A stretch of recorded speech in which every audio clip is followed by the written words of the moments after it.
আসসালামু আলাইকুম প্রিয় দর্শক, অন্নমঞ্চের আজকে আলোচনা আমাদের সঙ্গে অতিথি হিসেবে আছেন। থাম্বনেল দেখেই বুঝতে পেরেছেন আলোচনার বিষয়বস্তু।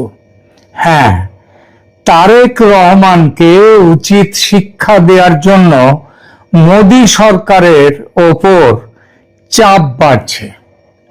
এটা দেশের ভেতর থেকে চাপ, শুধু যে থিঙ্ক ট্যাঙ্ক গুলো তারা চাপ দিচ্ছে তা নয়, এখানে চাপ দিচ্ছে যে বিজেপি সরকারের যাদের আদর্শিক গুরু যাদেরকে বলা হয়, সেই আরএসএস এর তরফ থেকেই চাপ আসছে, এ কথা শোনা যাচ্ছে।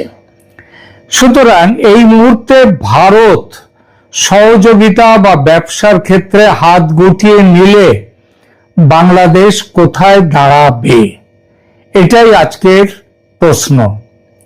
সুতরাং একটা খুব সোজা প্রশ্ন দিয়ে শুরু করি।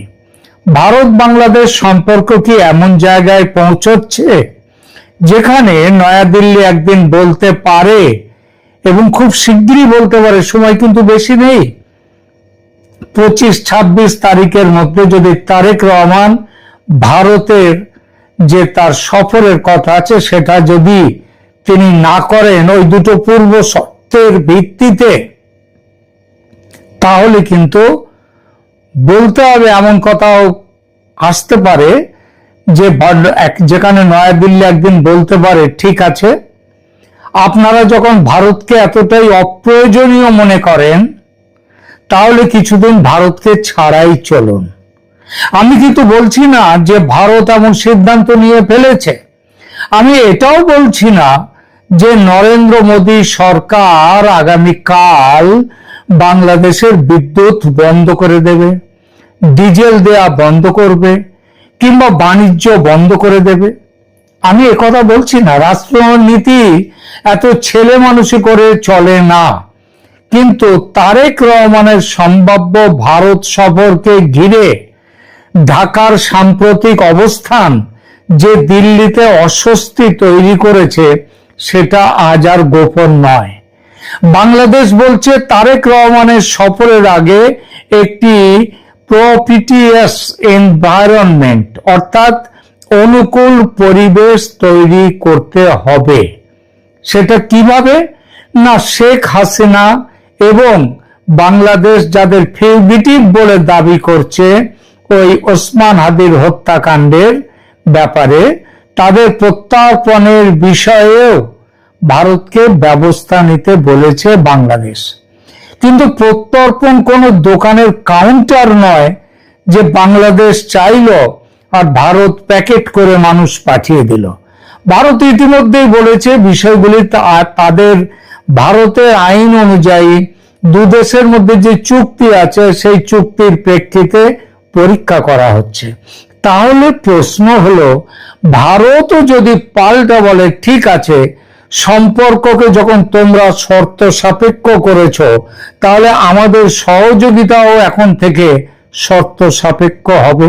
যদি একথা বলে ভারত, বাংলাদেশ তাহলে কোথায় গিয়ে দাঁড়াবে? আজ কোনো আবেগ দিয়ে বলবো না, কয়েকটা সংখ্যা দিয়ে বিষয়টা বুঝবো। প্রথম ধাক্কা বিদ্যুতে। বাংলাদেশের ভারত থেকে বিদ্যুৎ আমদানির মোট ব্যবস্থা প্রায় 2656 মেগাওয়াট। এর মধ্যে রয়েছে বহরমপুর ভেড়ামারা সংযোগ, ত্রিপুরা এবং ঝাড়খণ্ডের আদানি গড্ডা বিদ্যুৎ কেন্দ্র। এখন 2656 মেগাওয়াট সংখ্যাটা শুনে হয়তো খুব বেশি মনে হচ্ছে না, কিন্তু বাংলাদেশের সর্বোচ্চ বিদ্যুৎ ডিমান্ডের সঙ্গে চাহিদার সঙ্গে এই সংখ্যাটা তুলনা করুন, দেখা যাবে এই সংখ্যাটা প্রায় এক পঞ্চমাংশের 1/5 সমপরিমাণ ক্ষমতা। আর শুধু আদানি গোড্ডা থেকেই 2025 সালের শেষ ত্রৈমাসিকে বাংলাদেশের মোট ইলেকট্রিক সাপ্লাইয়ের প্রায় 15.6% পর্যন্ত এসেছিল শুধু আদানির জায়গা থেকে, আদানির কেন্দ্র থেকে, ঝাড়খণ্ডের।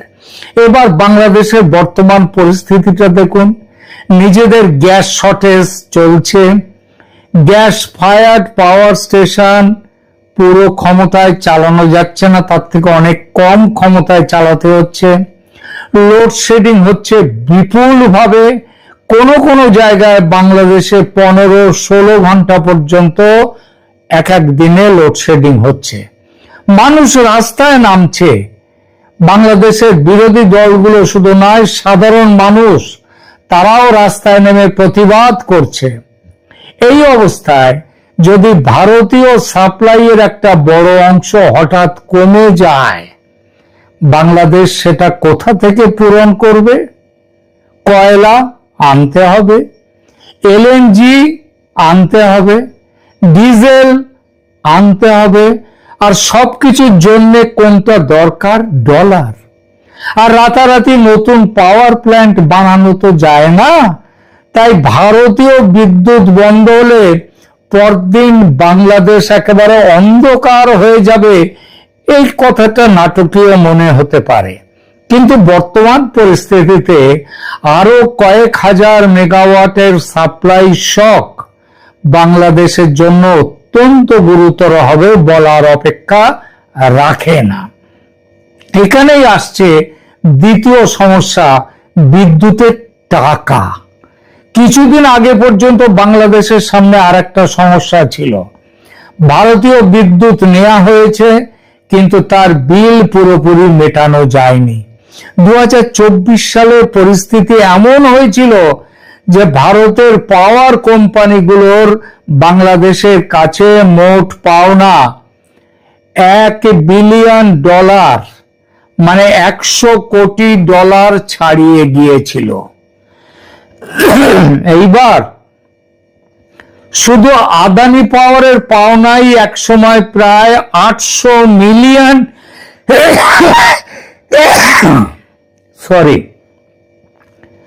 শুধু আদানি পাওয়ারের পাওনাই একটা সময় প্রায় $800 মিলিয়ন হয়েছিল। পিটিসি ইন্ডিয়ারও, মানে ত্রিপুরা ইত্যাদি জায়গা থেকে যে আরো কয়েক কোটি ডলার বকেয়া ছিল। ত্রিপুরা স্টেট ইলেকট্রিসিটি কর্পোরেশনেরও পাওনা জমেছিল।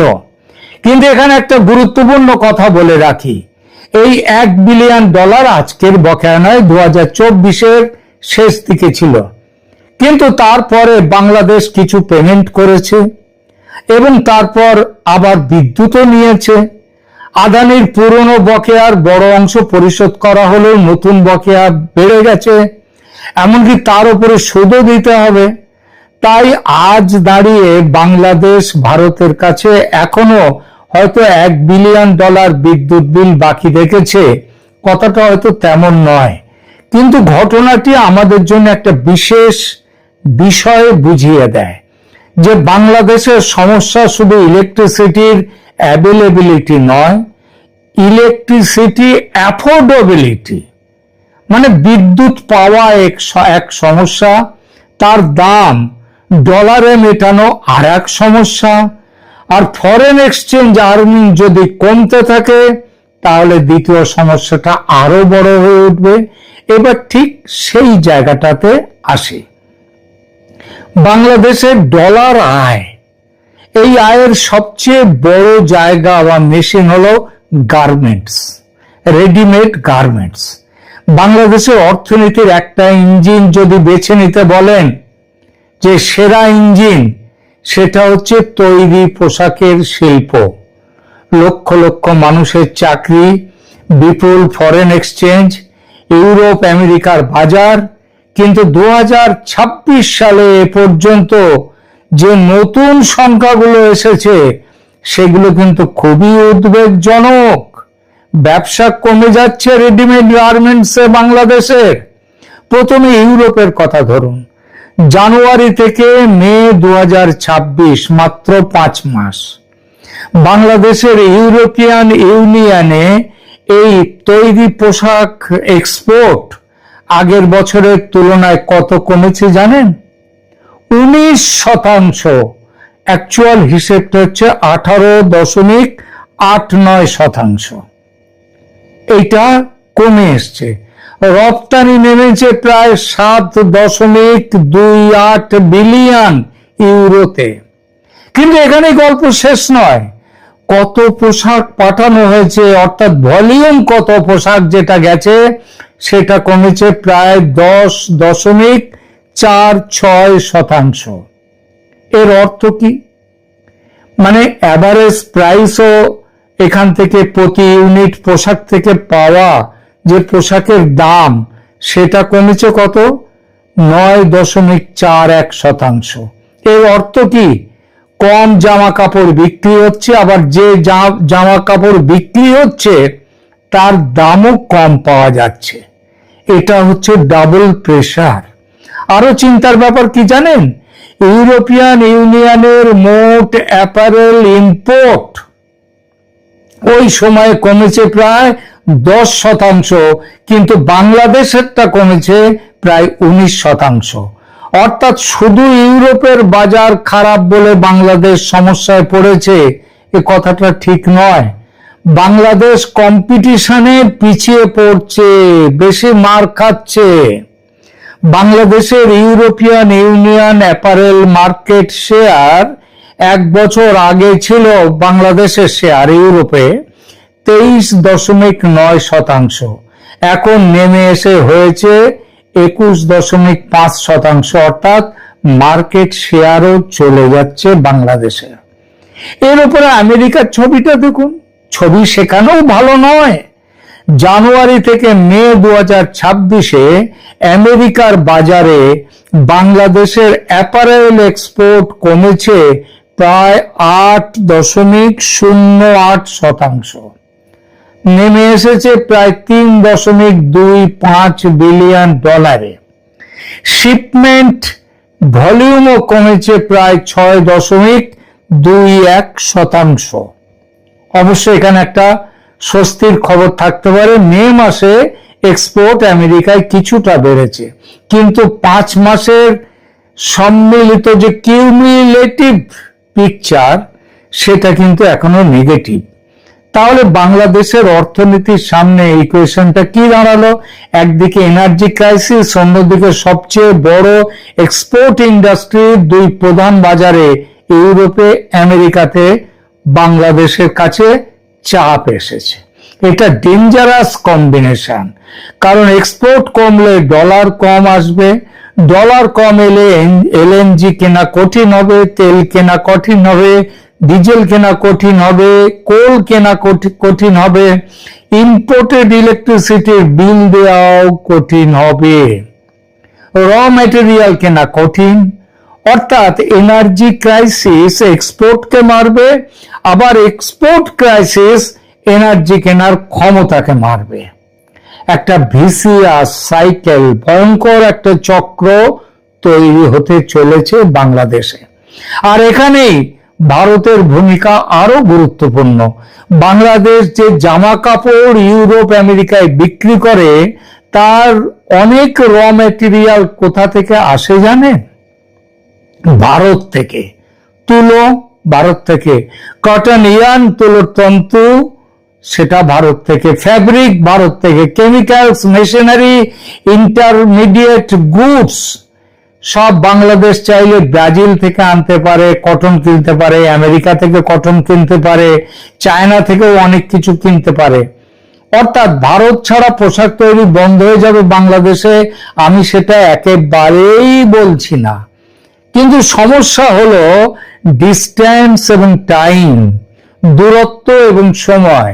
ভারত পাশের দেশ, ট্রাকে করে মাল আসতে পারে, ট্রেনে করে মাল আসতে পারে, ল্যান্ড পোর্ট দিয়ে র ম্যাটেরিয়াল ঢুকতে পারে, এবং যত সময় লাগবে সেটা কম এবং যে ভাড়া লাগবে সেটাও কম। গার্মেন্ট বিজনেসে এই সময়ে এই দুটো ব্যাপার খুব গুরুত্বপূর্ণ।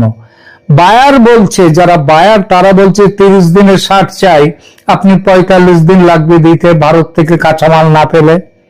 বায়ার দেশপ্রেমের বক্তৃতা শুনবে না, সে ভিয়েতনামে যাবে বাংলাদেশ ছেড়ে, ক্যাম্বোডিয়াতে যাবে, ইন্ডিয়াতে যাবে। বুঝলেন অবস্থাটা?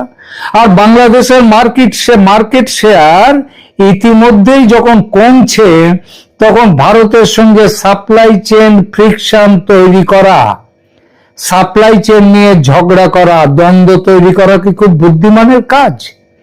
এই প্রশ্নটা তারেক রহমান সরকারের নিজেদেরকে করা উচিত। কারণ ইউরোপিয়ান ইউনিয়নে বাংলাদেশের এক্সপোর্ট আগেই বলেছি 19% কমেছে, ইউনাইটেড স্টেটসে কমেছে প্রায় 8%। এই সময় র ম্যাটেরিয়াল লজিস্টিক্সে আরো কয়েক শতাংশ কস্ট বাড়লেও ফ্যাক্টরি মার্জিনের ওপর প্রচন্ড চাপ পড়বে। এবার ডিজেলের কথায় আসুন। এখানে ঘটনাটা আরো interesting.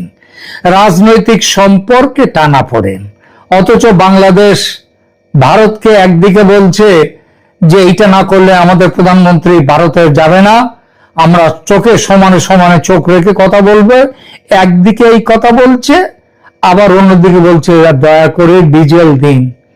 Bharat Bangladesh friendship pipeline দিয়ে ইতিমধ্যে ডিজেল যাচ্ছে। সাম্প্রতিক হিসাবে শুধু মার্চ ও এপ্রিল মাস মিলিয়ে বাংলাদেশ থেকে প্রায় 30,000 মেট্রিক টন ডিজেল বাংলাদেশ পেয়েছে ভারত থেকে। আর আগস্টে বাংলাদেশ আবার ভারতকে বলেছে সাপ্লাই বাড়ান, আরো 30,000 না 20,000 মেট্রিক টন ডিজেল পাঠান। অর্থাৎ দিল্লির সঙ্গে রাজনৈতিক সম্পর্ক খারাপ, কিন্তু জ্বালানির প্রয়োজন হলে দরজাটা কোথায়? আবার সেই দিল্লির কাছে। এটা জিওগ্রাফি। আপনি বেজিংকে বন্ধু বানাতে পারেন, ইসলামাবাদকে বন্ধু বানাতে পারেন, ওয়াশিংটনকে বন্ধু বানাতে পারেন, টার্কিকে, তুরস্ককে বন্ধু বানাতে পারেন, কিন্তু মানচিত্র আপনি বদলাতে পারেন না। এখন যদি ভারত বলে অতিরিক্ত ডিজেল আমাদের নেই, দেব না, বাংলাদেশ ডিজেল পাবে ইন্টারন্যাশনাল মার্কেট থেকে, কিন্তু পাইপলাইনের বদলে জাহাজে করে আনতে হবে সেই ডিজেল। তার জন্য ভাড়া লাগবে বেশি, ডলার লাগবে, সময় লাগবে, এবং গ্লোবাল অয়েল মার্কেট অস্থির হলে প্রাইস রিস্ক থাকবে।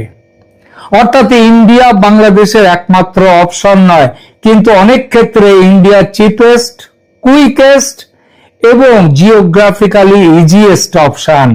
আরো একটা শব্দ মাথায় রাখবেন, সম্প্রতি রাশিয়া বলেছে যে ওদের যে পারমাণবিক যে তাপবিদ্যুৎ কেন্দ্র, সেখানকার যে পেমেন্ট করতে হবে রাশিয়াকে, সেটা ডলারে নয় ভারতের টাকায় করলে ভালো। আর ডলার তো নেই ওদের কাছে, বাংলাদেশের কাছে। এখন এখানটায় ভারতের টাকায় পেমেন্ট করতে গেলে এই টাকাটা কোত্থেকে আসবে? ভারত থেকে নিতে হবে জিনিসগুলো। সুতরাং ওই যে জিনিসের দাম সব থেকে কম, সব থেকে তাড়াতাড়ি পাওয়া যাবে, সব থেকে সহজে পাওয়া যাবে, এবার সেই জন্য ভারত থেকে কেনায় কতগুলো সুবিধে। এবার ট্রেড, বাণিজ্যের কথা ভাবুন। ভারত বাংলাদেশ থেকে বছরে প্রায় 11 বিলিয়ন ডলারের বেশি পণ্য বাংলাদেশে রপ্তানি করে। এই পণ্যের অনেকটাই লাক্সারি গুডস নয়, এর মধ্যে ইন্ডাস্ট্রি ইনপুট আছে, cotton, yarn, machinery, chemicals, food products, fuel, intermediate goods. তাই ভারত যদি কাল বলে সব বন্ধ, ভারতের ক্ষতি হবে নিঃসন্দেহে। কারণ 11 বিলিয়ন ডলার বছরে বাংলাদেশের সাথে বাণিজ্য রপ্তানি। কিন্তু আমি মনে করি ভারত সেটা করবে না। কিন্তু যেভাবে ভারতের সরকারের উপর চাপ পড়ছে তারেক রহমানকে শিক্ষা দেওয়ার জন্য, তাতে ভারতকে তারও যে দেশের মধ্যে যে মানসিকতা সেদিকে তার নজর দিতে হবে। ইন্টারন্যাশনাল রিলেশনসে প্রেসার দেওয়ার জন্য টোটাল ব্লকেড লাগে না। ধরুন ভারত টোটাল ব্লকেড করলো না, কিন্তু কাস্টমসের আইন কঠিন করলো, ক্লিয়ারেন্স একটু আস্তে আস্তে করলো, নতুন কনসেশন বন্ধ করলো। কনসেশন বিদ্যুতের দামে খুব বড় কনসেশন ভারত দেয়, এটা কিন্তু মাথায় রাখবেন। বিদ্যুতে আদানির ওখান থেকে যে টাকায় বিদ্যুৎ কেনে পার ইউনিট প্রায় 15 টাকার কাছাকাছি, কিন্তু এই ত্রিপুরা থেকে আরো অন্য জায়গা থেকে সরকারি ইত্যাদি কেন্দ্র থেকে যে বাংলাদেশ বিদ্যুৎ কেনে তার প্রায় অর্ধেকেরও কম দামে কেনে। সুতরাং নতুন কনসেশন, এই কনসেশনাল প্রাইস ধরুন ভারত বন্ধ করে দিল, ট্রানজিট সুবিধা রিভিউ করলো, এনার্জি এগ্রিমেন্ট রিনিউ করলো না, আস্তে আস্তে করলো, অ্যাডিশনাল ডিজেল রিকোয়েস্টে বলা হলো সরি আমাদের ডোমেস্টিক রিকোয়ারমেন্ট অনেক বেশি, সেটা আগে আমাদের মেটাতে হবে, তারপর একটা ফ্রিকশন তৈরি করেই ব্যবসার কস্ট বাড়িয়ে নিল। ভারতের আগে একটা নমুনা কিন্তু দেখিয়ে দিয়েছে অলরেডি বাংলাদেশকে। 2025 সালে সেই মোহাম্মদ ইউনূসের সময় একটা গুরুত্বপূর্ণ যে ট্রান্সশিপমেন্ট ফ্যাসিলিটি বাংলাদেশকে দিয়েছিল ভারত, সেটা প্রত্যাহার করেছে। অর্থাৎ বাংলাদেশের এক্সপোর্ট কার্গো ভারতীয় টেরিটরি ব্যবহার করে তৃতীয় দেশে যাওয়ার যে সুবিধে পাচ্ছিল সেটা তুলে নেওয়া হয়েছিল। তখন প্রশ্ন উঠেছিল গার্মেন্ট এক্সপোর্টারের লজিস্টিক কস্ট এবং লিড টাইম সময় বাড়বে কিনা। এটাই হলো ইকোনমিক ডিপ্লোমেসি। কোনো কামান নেই, গুলিগোলা নেই, যুদ্ধ নেই, কোনো বর্ডার বন্ধ নেই, একটা নোটিফিকেশন, ব্যাস ব্যবসার হিসাব বদলে গেল। এবার জলের কথায় আসা যাক। আর কয়েক মাস পরে আসছে সম্ভবত সবচেয়ে সেন্সিটিভ নেগোসিয়েশন, আদৌ হবে কিনা জানি না, গঙ্গা জল বন্টন চুক্তি। 2026 সালের ডিসেম্বরের 12 তারিখ কিংবা 16 তারিখে এই চুক্তি শেষ হয়ে যাচ্ছে। রিনিউয়াল নিয়ে আলোচনা দরকার, কিন্তু ভারতের মধ্যে প্রশ্ন উঠে গেছে। আর বাংলাদেশও তো আলোচনার কোনো ব্যবস্থা রাখছে না, সেরকম কোনো চেষ্টাও করছে না। তাহলে তো আসতে পারতেন তারেক রহমান, কিন্তু তা করছেন না। আর ভারতের মধ্যে বিহার এর মধ্যে আপত্তি তুলেছে, বলেছে না আগে আমাদের গঙ্গায় আমাদের জল, আগে আমাদের জলটা লাগবে, তারপর আমরা ওখানে পাঠাবো। ধরুন ঠিক এই সময় যদি ইন্ডিয়া বাংলাদেশ পলিটিক্যাল রিলেশনশিপ তলানিতে গিয়ে পৌঁছয়, তাহলে গঙ্গা জলের চুক্তি আর হবে? গঙ্গা পানি বন্টন চুক্তি নেগোসিয়েশনটা কি সহজ হবে? কখনো না। আর গঙ্গার জল কোনো কমোডিটি নয় যে বাংলাদেশ অন্য দেশ থেকে কিনে নেবে। এখানে জিওগ্রাফি হচ্ছে ডেস্টিনি, নিয়তি, এটা মনে রাখতে হবে। তাহলে কি ভারত বাংলাদেশকে বলছে আড়ালে পরোক্ষে বলছে যে হাঁটু গেড়ে বসো আমাদের সামনে? একদম নয়। এই ধরনের ভাষা আমি ব্যবহার করব না, কারণ বাংলাদেশ একটা সভারেন কান্ট্রি, তার নিজের ইকোনমি আছে, নিজের ইন্ডাস্ট্রি আছে, নিজের ডিপ্লোম্যাটিক অপশন আছে, চায়না আছে, জাপান আছে, ইউনাইটেড স্টেটস আছে, ইউরোপিয়ান ইউনিয়ন আছে, মিডল ইস্ট আছে। আর ভারতও বাংলাদেশের বাজার হারাতে চায় না। ভারতীয় ব্যবসায়ীরাও বাংলাদেশে বিজনেস করেন, ভারতের পাওয়ার কোম্পানিগুলো বিদ্যুৎ বিক্রি করে টাকা আয় করে। তাই বাংলাদেশ কোলাপস করলে ইন্ডিয়াও সমস্যায় পড়বে, বর্ডারে সীমান্তে সংঘর্ষ বাড়বে, ইনস্টেবিলিটি বাড়বে। ইল্লিগাল মাইগ্রেশনটা যদিও প্রায় বন্ধ হয়ে গেছে, সেটা আর হওয়াটা এখন মুশকিল, তবু চেষ্টা তো হতেই পারে। এবং কি হতে পারে, সন্ত্রাস বাড়তে পারে, এক্সট্রিমিজম বাড়তে পারে, চায়না আরো জায়গা পেতে পারে। কোনোটাই ভারতের স্বার্থে নয়।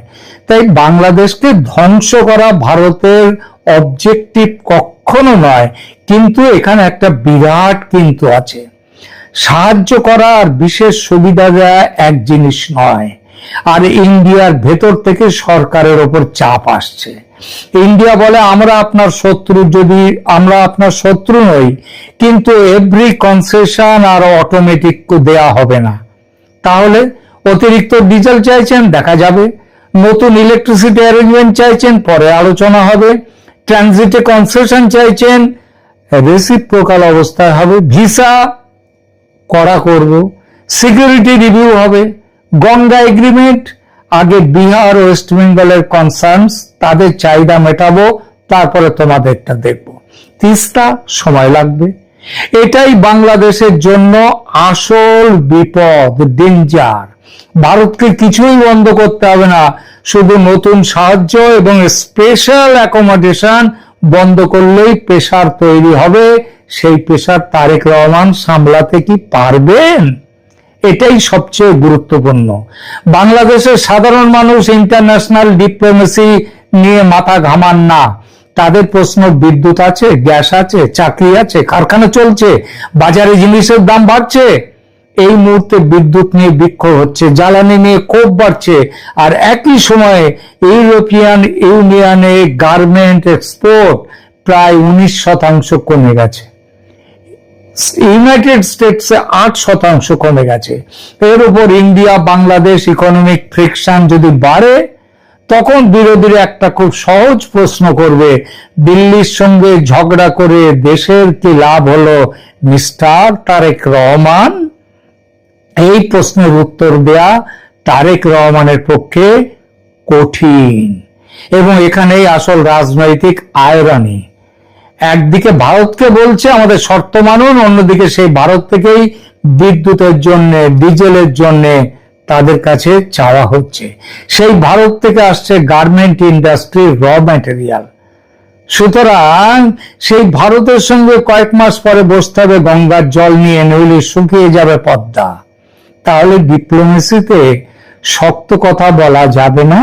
অবশ্যই যাবে। বাংলাদেশ তার ন্যাশনাল ইন্টারেস্ট নিয়ে কথা বলবে, ইন্ডিয়াও কথা বলবে, কিন্তু ফরেন পলিসির একটা পুরনো নিয়ম আছে, আপনি কত জোরে কথা বলছেন সেটা গুরুত্বপূর্ণ নয়, গুরুত্বপূর্ণ হলো আপনার হাতে কতগুলো অল্টারনেটিভ আছে। চায়না অল্টারনেটিভ কিছু ক্ষেত্রে আছে, লোন দিতে পারে চায়না, ইনফ্রাস্ট্রাকচার দিতে পারে, মেশিনারি দিতে পারে, অস্ত্র দিতে পারে, পাওয়ার প্রজেক্ট তৈরি করে দিতে পারে, কিন্তু চায়না একটা জিনিস দিতে পারবে না, সেটা জিওগ্রাফি।